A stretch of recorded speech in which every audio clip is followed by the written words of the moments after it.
안녕하세요. 다가오는 주일은 이수관 목사님께서 2026년 첫 주일 설교를 해주시기에 오늘 목장 성경 공부는 마태복음을 함께 살펴보도록 하겠습니다. 오늘 본문은 마태복음 18장 1절에서 10절까지 함께 공부하도록 하겠습니다. 먼저 1절을 보시면 그때 제자들이 예수께 다가와서 물었다. 하늘나라에서는 누가 가장 큰 사람입니까?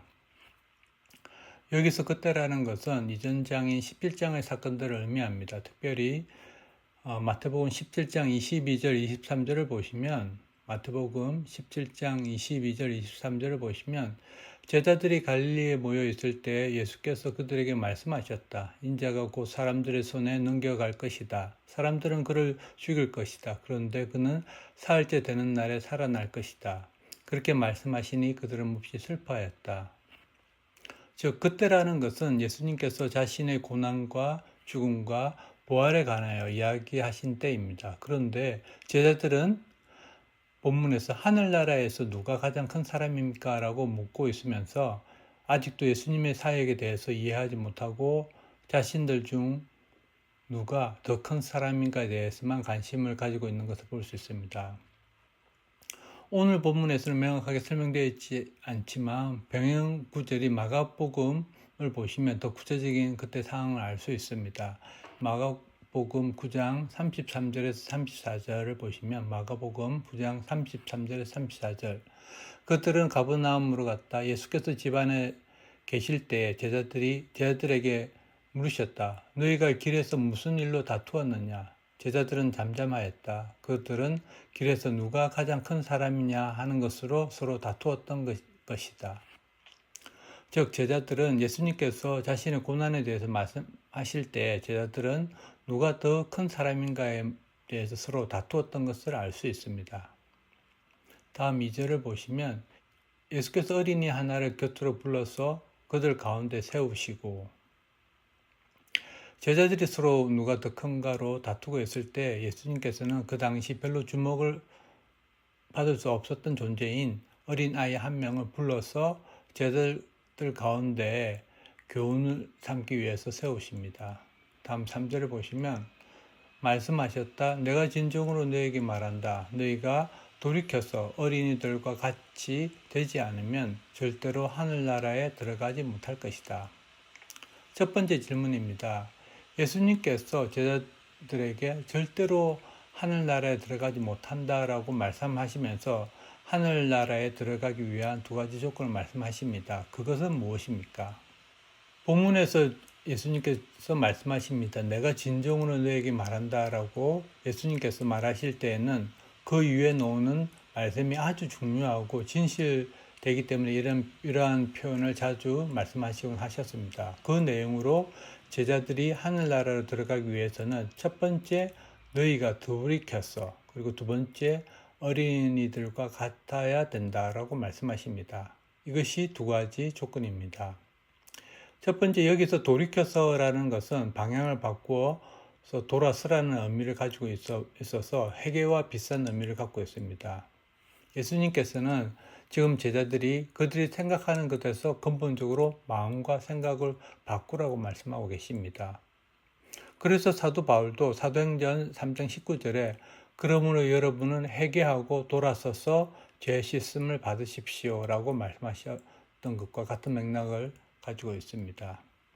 두 번째 하늘나라에 들어가기 위한 조건은 어린이들과 같이 되어라는 것입니다. 당시 중동에서 어린 아이는 사회적으로 지위가 낮고 의존적이고 힘이 없는 존재였습니다. 그리고 고대 중동에서는 그런 어린 아이를 희생제물로까지 바쳤던 존재입니다. 그런데 오늘 본문에서는 예수님께서 너희가 어린 아이와 같은 성품을 가지지 않으면 하늘나라에 들어갈 수 없다라고 말씀하십니다. 즉 어린아이와 같이 겸손하고 자신의 연약함을 늘 언제나 부모에게 의존하는 것처럼 하나님께 의존하는 사람만이 하늘나라에 들어갈 수 있다고 말씀하십니다. 다음 4절을 보시면 그러므로 누구든지 이 어린이와 같이 자기를 낮추는 사람이 하늘나라에서 가장 큰 사람이다. 두 번째 질문입니다. 예수님께서 하늘나라에서 가장 큰 사람은 누구라고 말씀하십니까? 그리고 그 이유는 무엇입니까? 예수님께서 이 어린아이와 같이 자기를 낮추는 사람이 하늘나라에서 가장 큰 사람이라고 말씀하십니다. 그리고 그러한 결정에는 예외가 없이 누구든지라고 말씀하십니다. 그래서 예수 그리스도를 믿는 삶에 겸손이라는 덕목이 무엇보다도 중요함을 알 수 있습니다. 당시 중동 문화에서 겸손은 미덕으로 여겨지지 않았고 명예와 지위가 훨씬 더 중요한 덕목으로 일반적으로 여겨졌습니다. 그런데 예수님께서는 겸손하라고 말씀하시면서 그 기준을 어린아이와 같이 자신을 낮추라고 말씀하십니다. 예수님은 그 당시 사회적 지위가 낮은 어린아이를 예로 말씀하시면서 그들의 겸손함과 순수함과 의존성이 하나님 나라에 중요하고 큰 사람이라고 말씀하십니다. 보통 가장 큰 사람이라고 이야기할 때에는 그 사람의 권력, 명예, 부에 관해서 많고 큼을 세상적인 관점에서 이야기하지만 하나님 나라에서 크고 위대함은 세상적인 것과는 다른 겸손이 중요함을 예수님께서 본문에서 말씀하십니다. 다음 5절을 보시면 또 누구든지 내 이름으로 이 어린 이 하나를 영접하면 나를 영접하는 것이다. 예수님께서 추가적으로 또 말씀하십니다. 즉 이런 어린이를 영접하는 것이 나를 영접하는 것이라고 말씀하십니다. 예수님께서는 언제나 연약하고 의존적인 사람들을 환대하시면서 영접하라고 말씀하십니다. 그것은 하나님의 마음이 언제나 소외된 사람들에게 있는 것과 맥락을 같이 합니다. 그렇게 환대하며 영접할 때 예수님께서는 내 이름으로 하라고 하십니다. 그것은 우리가 그러한 모습을 보이며 나아갈 때 언제나 예수님의 권위와 성품으로 그러한 일을 해야 함을 본문에서 말씀하고 있습니다. 본문에서 내 이름으로 라고 말씀하고 계십니다. 그래서 사도 바울도 골로새서에서 다음과 같이 이야기합니다. 골로새서 3장 17절 그리고 말이든 행동이든 무엇을 하든지 모든 것을 주 예수의 이름으로 하고 그분에게서 힘을 얻어서 하나님 아버지께 감사함을 드리십시오. 다음 6절을 보시면 나를 믿는 이 작은 사람 가운데서 하나라도 걸려 넘어지게 하는 사람은 누구라도 차라리 그 목에 큰 맷돌을 달고 깊은 바다에 빠지는 편이 낫다. 질문입니다. 예수님은 믿음이 연약한 사람에게 시험에 걸려 넘어지게 하는 사람에 대해서 어떻게 경고하고 계십니까? 예수님께서는 믿음이 작은 사람을 걸려 넘어지게 하는 사람은 차라리 큰 맷돌을 메고 바다에 빠지는 것이 낫다고 말씀하십니다. 여기서 걸려 넘어지게 한다는 것은 믿음이 연약한 자들을 죄에 빠뜨리거나 믿음을 잃게 하는 것을 이야기합니다. 예수님께서는 그렇게 다른 사람을 시험에 들게 하는 사람은 차라리 목에 맷돌을 메고 바다에 빠지는 것이 더 낫다고 말씀하십니다. 맷돌은 곡식을 빻을 때 사용하는 무거운 돌을 이야기하는데 그만큼 믿음이 연약한 사람을 시험에 들게 하는 것의 심각성에 대해서 묘사하고 동시에 그 죄의 무거움을 시각적으로 표현하고 있습니다. 그렇게 맷돌을 메고 깊은 바다에 빠지는 것은 아주 수치스러운 죽음을 이야기합니다. 그러한 죽음은 당시 중동 문화에서 시신을 수습할 수 없을 정도가 되기에 불명예로 여겼던 것입니다. 그런데 예수님께서는 믿음이 연약한 자를 시험에 걸려 넘어지게 하는 것은 그렇게 불명예스럽게 죽는 것이 도리어 더 낫다라고 오늘 본문에서 말씀하고 계십니다. 다음 7절에 보시면 사람을 걸려 넘어지게 하는 일 때문에 세상에는 화가 있다. 걸려 넘어지게 하는 일이 없을 수는 없으나 걸려 넘어지게 하는 일을 일으키는 그 사람에게는 화가 있다. 이 본문에서 세상은 죄로 인하여 타락한 상태에 있는 세상을 이야기하고 있습니다. 사도 요한은 요한일서에서 특별히 하나님을 대적하는 세상에 관하여 말씀하고 있습니다. 요한일서 2장 15절 17절 여러분은 세상에 있는 것들을 사랑하지 마십시오. 누가 세상을 사랑하면 그 사람 속에는 하늘 아버지에 대한 사랑이 없습니다. 세상에 있는 모든 것, 곧 육체의 욕망과 눈의 욕망과 세상 살림에 대한 자랑은 모두 하늘 아버지에게서 온 것이 아니라 세상에서 온 것이기 때문입니다. 이 세상도 사라지고 이 세상의 욕망도 사라지지만 하나님의 뜻을 행하는 사람은 영원히 남습니다. 그렇기 때문에 예수님께서는 이 타락한 세상에서 걸려 넘어지게 하는 일이 없을 수는 없다고 말씀하십니다. 하지만 이렇게 다른 사람에 걸려 넘어지게 하는 사람은 분명하게 화가 있다고 경고하십니다. 그래서 본문 말씀을 통해서 다른 사람에게 걸려 넘어지게 하지 않도록 우리의 책임과 업무를 강조하고 있습니다. 그래서 사도 바울도 로마서 14장 13절에 다음과 같이 이야기합니다. 그러므로 이제부터는 서로 남을 심판하지 마십시오. 형제자매 앞에 장애물이나 걸림돌을 놓지 않겠다고 결심하십시오. 오늘 본문 예수님께서 가르치시는 것처럼 어린아이와 같이 겸손하게 삶을 살면서 다른 사람들이 죄에 빠지는 걸림돌이 되지 않도록 하는 것이 얼마나 중요한지 말씀하고 계십니다. 다음 8절을 보시면 내 손이나 발이 너를 걸려 넘어지게 하거든 그것을 찍어서 내버려라. 내가 두 손과 두 발을 가지고 영원한 불 속에 들어가는 것보다는 차라리 손이나 발이 없는 채로 생명에 들어가는 편이 낫다. 예수님께서는 다른 사람을 걸려 넘어지게 하는 죄에 대한 심각성을 다시금 육체의 일부분인 손과 발을 비유해서 설명하고 계십니다. 이 손과 발은 우리의 삶을 살아가는 행동과 길을 상징하면서 그 손과 발에 의해서 우리의 행동과 삶의 모습을 통해서 죄를 짓거든 그 손과 발을 찍어 내버리라고 말씀하고 계십니다. 이 말씀 속에 예수님의 단호한 말씀을 느낄 수 있습니다. 왜냐하면 죄를 짓고 두 손과 두 발을 가지고 영원한 불 속, 즉 지옥, 그것은 하나님과 영원한 단절 속으로 들어가는 것보다는 손이나 발이 없는 채로 생명으로 들어가는 것이 더 낫다고 말씀하고 계십니다. 여기서 생명이라는 것은 하나님과 영원한 관계를 갖는 영생을 이야기하고 있습니다. 이 말씀은 예수님께서 마태복음 5장의 산상설교에서 말씀하신 복 있는 사람에 관한 것과 맥락을 같이 하고 있습니다. 진정한 복 받는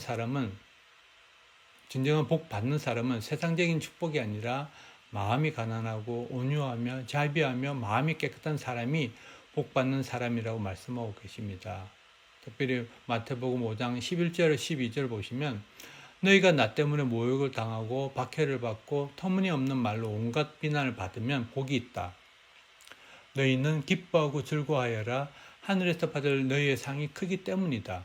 너희보다 먼저 온 예언자들도 이와 같이 박해를 받았다.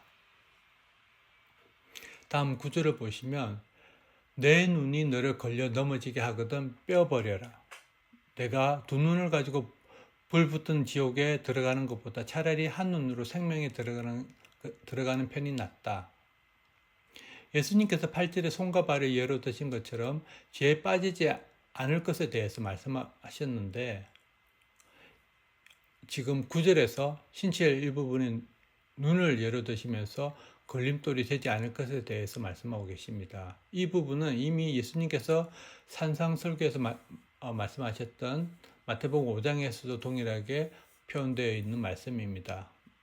마태복음 5장 27절 29절에 보시면 간음하지 말아라 하고 말하는 것을 너희는 들었다. 그러나 나는 너희에게 말한다. 여자를 보고 음욕을 품는 사람은 이미 마음으로 그 여자를 범하였다. 내 오른 눈이 너로 하여금 죄를 짓게 하거든 뺏어 내버려라. 신체의 한 부분을 잃는 것이 온몸이 지옥에 던져지는 것보다 더 낫다.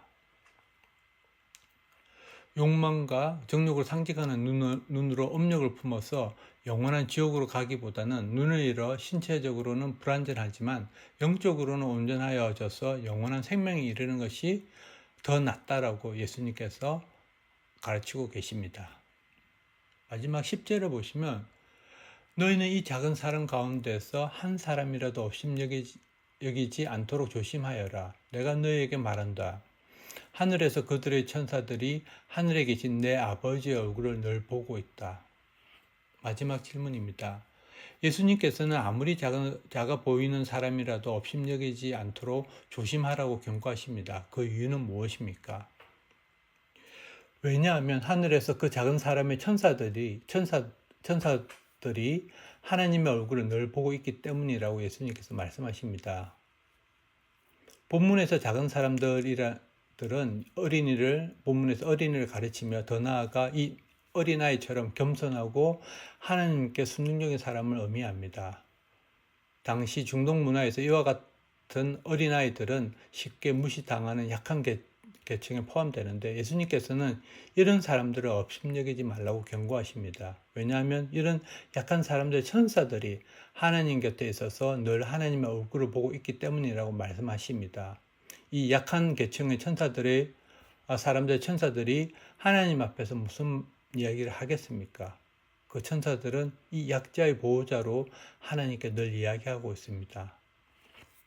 시편 기자는 다음과 같이 고백합니다. 시편 91편 11절 12절 그가 천사들에게 명하셔서 내가 가는 길마다 너를 지키게 하실 것이니 너의 발이 돌뿌리에 부딪히지 않게 천사들이 그들의 손으로 너를 붙들어 줄 것이다.